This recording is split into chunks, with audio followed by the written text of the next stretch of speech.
I hate to say it, but some of you guys are letting your emotions affect your well-being and your coin. You in the past, I'm in the future. You mad, they don't salute you. I need a bag. Thank you so much for clicking on this video. If you're new here, my name is Keela Trishan, and I make videos on lifestyle, insurance, working a 9 to 5, and mental health. I also do vlogs, day in the life in the insurance industry, day in the life with a small child, all the things. If that's something that interests you, go on ahead and click that subscribe button below. Turn on your notifications so you don't miss anything from me. And if you're returning, thank you so much for coming back, and thank you for your support. Okay, so if you have been watching, and especially if you watch my last video, you know that I recently was passed over for a job. I'm not super salty about it, but obviously I was disappointed. Also, I have been denied going back to my previous position, and I've had a couple of just situations that have happened over the last, I would say, couple of months that have really put me in a like, what y'all got going on type mindset. Even with those big emotions, I can't just act out because I still work here. I still need to get a paycheck, and I still have a family and a household to take care of. Now, the reason why I wanted to do a video like this today is because, one, I'm going through, my little stuff at work, so I completely empathize and I have those same emotions. But I've known people in my career that have let their emotions get the best of them, and I'm talking about actually career and personal life, but today we're talking about career. I've known people that have let their emotions get the best of them and have ruined opportunities, ruined relationships, all that stuff. And today we're going to talk about it. So if you're interested, definitely go on ahead and stay tuned. Okay, so first things first, it's important to remember that your reputation at work and in your career is built on how you respond during difficult moments. It's so easy to be professional and to be calm and kind when everything is going your way, when there's nothing that is affecting your day-to-day. But how do you respond when you have difficult customers? I work in customer service and have been working in customer service for close to 30 years. So I've had plenty of experience where somebody's talking to me crazy and my first thought is to pop off back, and I haven't, which is why I'm still employed. How do you respond when somebody disagrees with you at work? How do you respond when your workload increases or when your manager or supervisor is giving you criticism that you may not like? It's in those moments that your reputation is built, and it really affects your career, not only at your current job, but also if you're in a particular industry or doing like some type of specialized field, it can affect you for years to come wherever you go. Okay, so second is to realize that emotional responses can have professional consequences. An example is sending an aggressive email to someone that may have sent something to you that you didn't like. Posting on social media, especially posting like specifics about situations that happen that can easily tie you back to the company or to the person that you're talking about. Arguing, during meetings or, professional settings, gossiping about, coworkers or different situations that happened, and even walking away from conversations without letting the person know that you're walking away. Some people treat their professional life as if it's their personal life, and that's what catches a lot of people up. You have to have a certain level of decorum, and it's not about being fake or being, not authentic, but you have to remember where you are and understand that if somebody is trusting you with their business and somebody is trusting you to work and, kind of speak for the company and represent the company, you have to act in a way that doesn't make you a liability. Okay, so the third point that I wanted to make is to respond instead of react. That is basically where you got to take a second to think about what you're going to do before you do it. An example, and this is something that I deal with every day.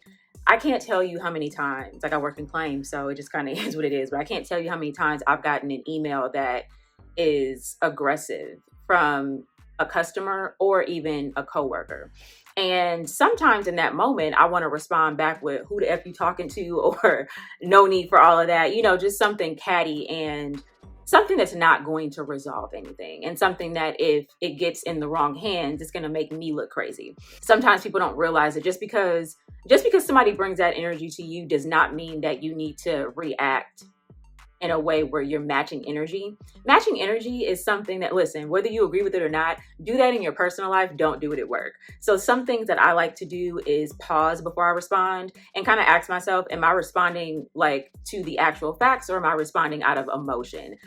It's so important to take the emotions out of it and just simply respond to facts. And if you can't do that, if you're too angry or too upset to do that in that moment, it's okay to, wait, let yourself calm down so you can make the most positive reaction and keep your job. Okay, so the fourth point that I wanted to make is emotional intelligence is a skill. And it's a skill that is built over time. Like the way I react today is not the way I reacted when I got my first job at 14 years old, when I, had my second job at 16 and 17 years old. Hell, even in my early 20s, I was still, I don't want to say I was popping off all the time because I stayed employed, but there were times where I handled things in ways where I did get talked to by a supervisor, like, yeah, you can't let that happen again. Or, I did react in a way where I made the situation worse when I could have just taken the time to calm down. So it's important to realize too that the people that are promoted and the people that have longevity in their career, they usually, I don't want to say usually, people are smart, but then there are some people where it's like the smarts or, their skill doesn't necessarily get them to where they are. It's the personality, being able to accept criticism. And I'm not talking about like the toxic stuff. I'm talking about actual criticism to make you better. People that are able to accept that with stride. If you are complaining about something, do you have a solution or are you just always complaining? I know for myself, when I bring something to a manager or supervisor, I try to keep it respectful, but I also come with a solution like, hey, I see this as a problem, but maybe we could do A, B, and C.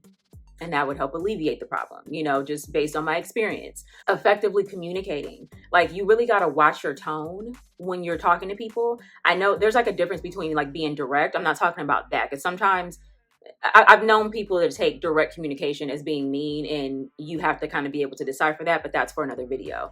But I'm talking about like making sure that you're not being aggressive, making sure that you're not being mean, and making sure that you're not being disrespectful when you're communicating with people. There's something to be said about those that could say something that is difficult or hard to hear, but then they say it in a way where it's professional and it's received with positivity. So those are things that you definitely want to work on. And if you do not have those skills, you need to acquire those skills before you move forward with honestly any career. My fifth point is to protect your peace without losing your professionalism. So this does not mean being rude or avoiding accountability or even doing the bare minimum. Like do things like taking your PTO. I think that is so underrated. And I know there's a lot of talk about that right now on social media because you'd be surprised how many people let their PTO roll over, and then they end up not realizing why they're stressed.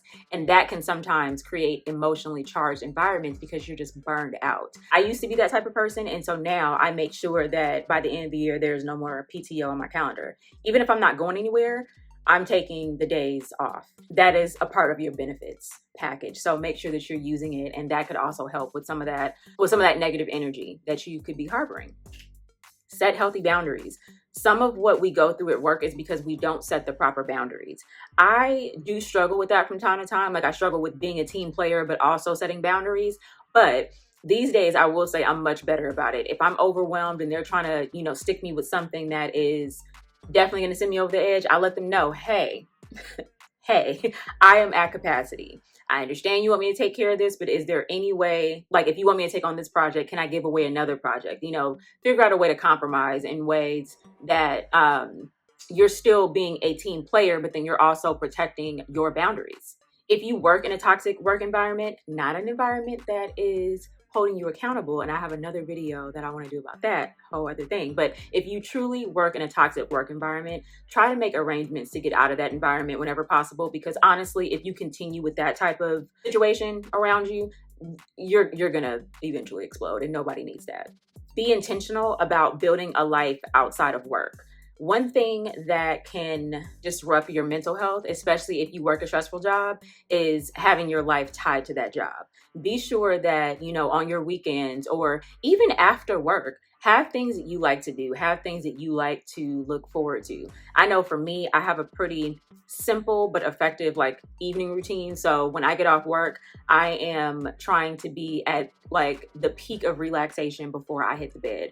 I work out, I cook my meals, I clean my kitchen. I know that might not be relaxing for everybody, but I enjoy cleaning the kitchen. And so just things like that. I read books. There's a lot of things that I do to make sure that my life outside of work is fulfilling. So I have something to look forward to when I log out for the day.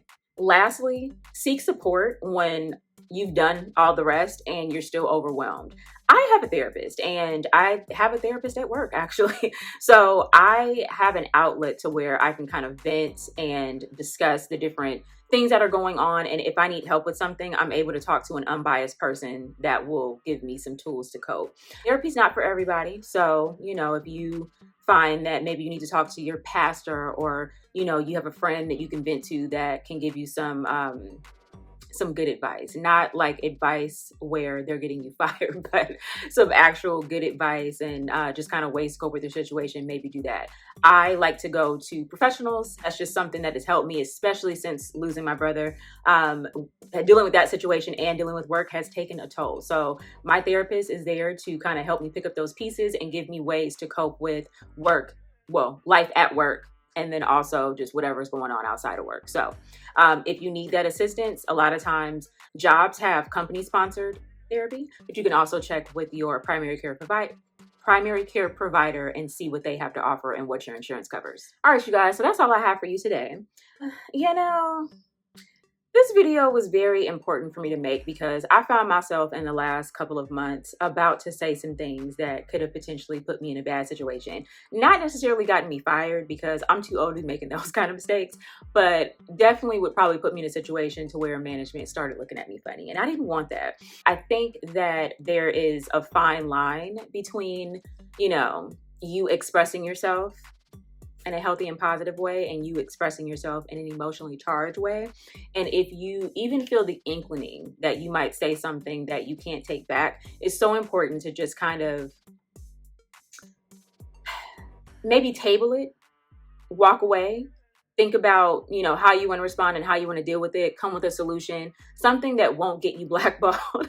Like I kind of discussed earlier, I work in insurance, and it's a big industry, but then it's small at the same time. And if I act a certain way at my current company, it is possible that somebody knows somebody that works somewhere else, and, my name could be in a bunch of BS. So I try to avoid situations like that. And whenever I am feeling like I just can't take it anymore, or I'm up to my ears in stress, I have no problem taking a step back.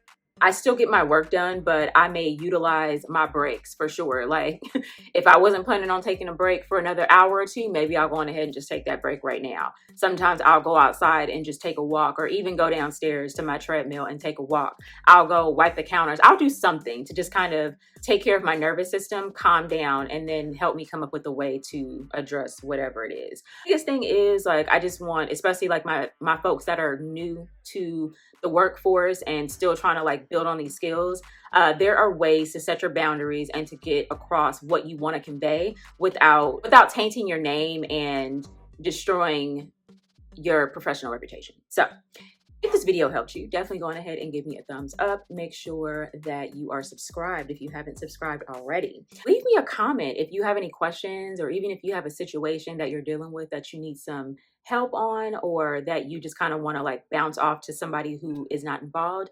I am more than happy to, help you out and give you some tips if I can be of assistance. But yeah, that's all I got. So you guys have an amazing day, and I'll see you next time. You mad that they don't salute you. I need a bag, size is super. They turned your back, it's like I never knew you. Leave that